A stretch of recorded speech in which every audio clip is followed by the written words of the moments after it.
आपके फॉलोअर्स में रवीना टंडन भी है एक, तो जब आप आए कितनी मुस्कुराहट आई खान साहब। एंजाइटी होती है, चाहे बच्चा ठीक भी है, डॉक्टर को नहीं होती है। क्यों? क्योंकि मां को उस बच्चे से प्यार है, तो दैट मीन्स कि आप अपनी पढ़ाई को लेकर के सीरियस हो, इस वजह से आपके अंदर एंजाइटी हो रही है, विच इज नॉर्मल। जहां पर प्यार मोहब्बत होती है वहां पर थोड़ी बहुत एंजाइटी तो होती ही है ना। समझ रहे हो ना मैं क्या कहना चाह रहा हूं? आप लोग समझ रहे हो ना मैं कहां जा रहा हूं? जब वो किसी और से बात करती है तो एंजाइटी होती है ना।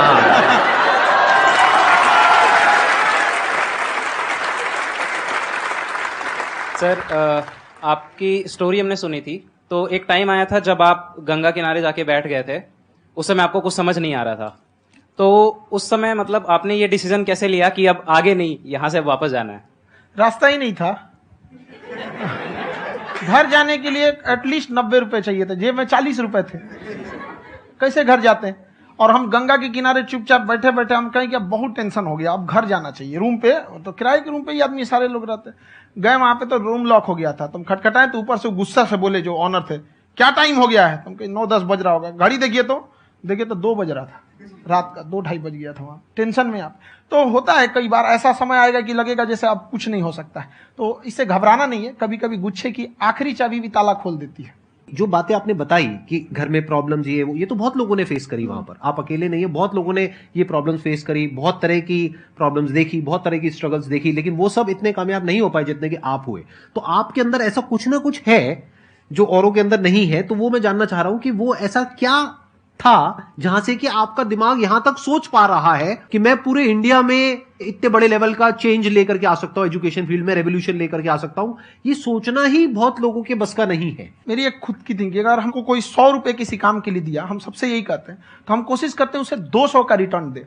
अगर कोई हमसे 200 रुपया फीस दे रहा है। मैं खान सर के बारे में बता दूं कि इनका यूट्यूब पे जो एजुकेशनल चैनल है उसके 17 मिलियन मतलब 1,70,00,000 फॉलोअर्स ज्यादा हैं। है, ज्यादा है। अब 19 हो गए। 19 हो गए?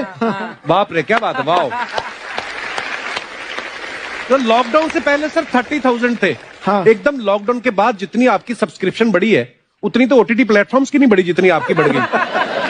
ये नेक काम की शुरुआत कैसे हुई थी खान सर? लॉकडाउन से पहले हम लोग ना ऐसे फिजिकली क्लास में ज्यादा पढ़ाते थे। अच्छा जी। क्लास में भी बहुत भीड़ रहती थी, लड़के पढ़ नहीं पाते थे। मजबूरी हो गई लॉकडाउन के बाद यूट्यूब पर पढ़ाना, क्योंकि दूसरा कोई ऑप्शन ही नहीं था। और हमको भी नहीं समझ में आया कि लोगों ने क्यों इतना ज्यादा सब्सक्राइब करते गए, क्योंकि हम तो वैसे ही पढ़ा रहे थे जैसे पहले पढ़ाते थे वहां पे।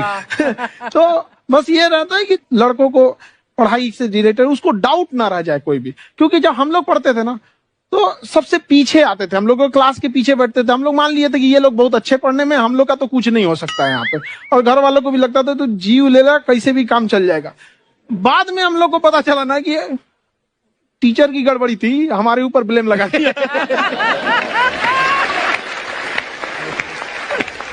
सर आइए, बहुत बहुत स्वागत है आपका। वाकई एक्चुअली अगर पढ़ाने का तरीका इतना सरल हो, आसान हो, जैसे ना सर मुझे बचपन में ना मुझे हिस्ट्री का पढ़ने का बड़ा मजा आता था।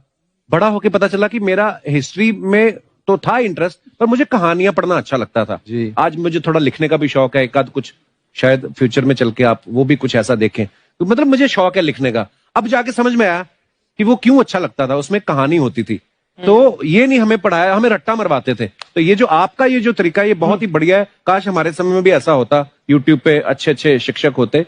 हालांकि हमारे टीचर भी बहुत अच्छे थे, लेकिन इतने डिटेल में खान सर मैंने आपके वीडियोस देखे हैं, मतलब जिस सब्जेक्ट को आप जानते भी ना हो और अगर लेक्चर देखें और सुने तो उसमें इतनी रुचि पैदा हो जाती है। बिकॉज तो ये पी वेव्स है, अब ये जो ऐसे ऐसे जा रहा है ये एस वेव है, ये इस तरह से जा रहा है। और एल वेव भी वैसे ही जाता है, लेकिन कुछ ज्यादा ही हिला देता है, इसलिए इससे ज्यादा क्षति हो जाती है। इसे हिंदी में प्राथमिक कहते हैं, इसे हिंदी में द्वितीयक या गौण कहते हैं। और ये तो है धरातल पे चलने के कारण इसे हम धरातलीय तरंग के नाम से जानते हैं। अब जो नया डिजाइन से क्वेश्चन पूछे जा रहे हैं उसको समझिए। अब वो वेव से पूछ देता है। तो पी वेव जो होती है वो बहुत घनी होती है, जैसे देखिए ये है पी वेव, और एस वेव जो होती है वो लंबी लंबी थोड़ी हो जाती है और एल वेव और लंबा हो जाता है।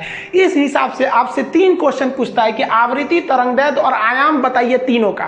तो आवृत्ति जो है वो संख्या को गिनता है, एक समान समय में कितनी संख्या की तरंगे उसे गिनता है। तो इसमें संख्या गिने ना ज्यादा, 1 2 3 4 5 6 7 8 9 10, तो इसकी आवृत्ति ज्यादा संख्या में है। तो यहां हम स्पष्ट लिख दिए आवृत्ति यानी संख्या ज्यादा होती है पी वेव का। लेकिन अगर एस वेव का देखिएगा तो इसकी संख्या कम होती है, 1 2 3 4 5 6 ही है। तो इसकी आवृत्ति यानी संख्या औसत है, मतलब इन दोनों के बीच में रहती है। जबकि अगर एल वेव जो ज्यादा क्षति पहुंचा रही थी उसकी संख्या ही कम मिलेगी, 1 2 3 और लगभग 4 मिलेगा। तो इसकी जो आवृत्ति यानी संख्या ये सबसे कम होती है। अब बात करते हैं वेवलेंथ यानी तरंगदैर्घ्य की। तो वेवलेंथ जो है वो दूरी को दर्शाता है। दूरी मतलब लंबाई, छोटी सी लंबाई रहेगी तो लंबाई कहते हैं, लंबाई बहुत बढ़ गया तो दूरी बताता है। तो ये जो है ये दूरी बता रहा है। तो देखिए, तो एक तरंग से दूसरे तरंग के बीच में इतनी ही दूरी दिख रही है, तो इसकी जो दूरी होती है वो बहुत कम होती है। जबकि उससे ज्यादा तरंगदैर्घ्य यानी वेवलेंथ यानी दूरी यानी तरंग की लंबाई, ये इसमें थोड़ा सा ज्यादा है। देखिए लंबाई इसमें थोड़ा सा ज्यादा है। तो ये दोनों के बीच में तो सब में मिडिल में ही आएगा। जबकि आप एल वेव की बात करेंगे तो एल वेव का जो तरंगदैर्घ्य होता है, दूरी होती है, वो सबसे ज्यादा होता है। देखिए इतनी दूरी है इसमें सबसे ज्यादा दूरी होता है। तो इमेज से समझिएगा। ड्रॉ करने के लिए आप सिंपल सा क्या करिएगा, इसे PSL लिखिएगा, पहले छोटा छोटा, फिर उससे बड़ा, फिर एकदम बड़ा। समझ में आ गया कि नहीं आ गया? और उस